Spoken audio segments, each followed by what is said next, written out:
ربي جل الله ما في قلبي غير الله نور محمد صلى الله هذا البلد وأنت حل بهذا البلد. اللہ رب العزت نے قرآن کے اندر قسم اٹھائی ہے. اللہ نے ارشاد فرمایا لا اقسم بهذا البلد, قسم ہے میں نے شہر مکہ دی. برادران اسلام, اللہ رب العزت نے قرآن دے اندر شہر مکہ دی قسم اٹھائی ہے.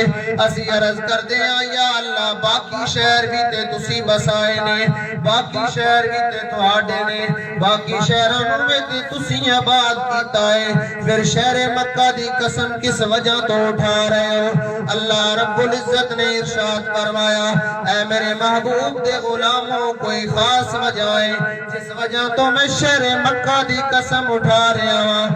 اسی عرض کردے ہیں یا اللہ کیڑی خاص وجہ ہے؟ اوتھے بیت اللہ موجود ہے, اس وجہ تو شہر مکہ دی قسم اٹھا رہے ہو.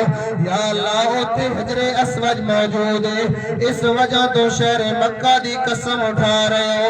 یا اللہ اوتھے مقام ابراہیم موجود ہے, اس وجہ تو شہر مکہ دی قسم اٹھا رہے ہو. یا اللہ اوتھے صفا مروہ موجود ہے, اس وجہ تو شہر مکہ دی قسم اٹھا رہے ہو. اللہ رب العزت نے ارشاد فرمایا اے میرے محبوب دے غلاموں, اے ساریاں چیزاں بڑیاں برکتاں والیاں نے.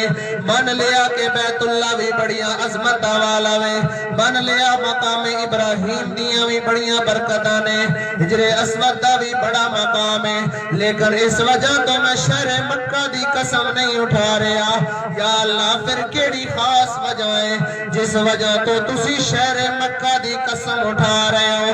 اللہ رب العزت نے ارشاد فرمایا وَأَنْتَ حِلٌّ بِهَذَا الْبَلَدِ, سونیا تو جو شہر مکہ دے اندر وس رہا ہے, تیرا شہر مکہ دے اندر وسنا میں رب نو ایڈا پسند آیا ہے, میں قرآن دے اندر قسم اٹھا چھوڑی. سبحان اللہ. اللہ رب العزت نے ارشاد فرمایا کہ اے میرے محبوب تہاڈا شہر مکہ دے اندر وسنا میں نو ایڈا پسند آیا ہے کہ میں قرآن دے اندر قسم اٹھا چھوڑی ہے. لہذا سانو پتہ چلیا کہ جڑی چیز دی نسبت بھی کملی والے آقا نال ہو جاندی ہے, او چیز بھی رب نو محبوب ہو جاندی ہے. سارے بولو کی ہو جاندی ہے؟ محبوب ہو جاندی ہے. او چیز بھی رب نو پیاری لگدی ہے. برادران اسلام,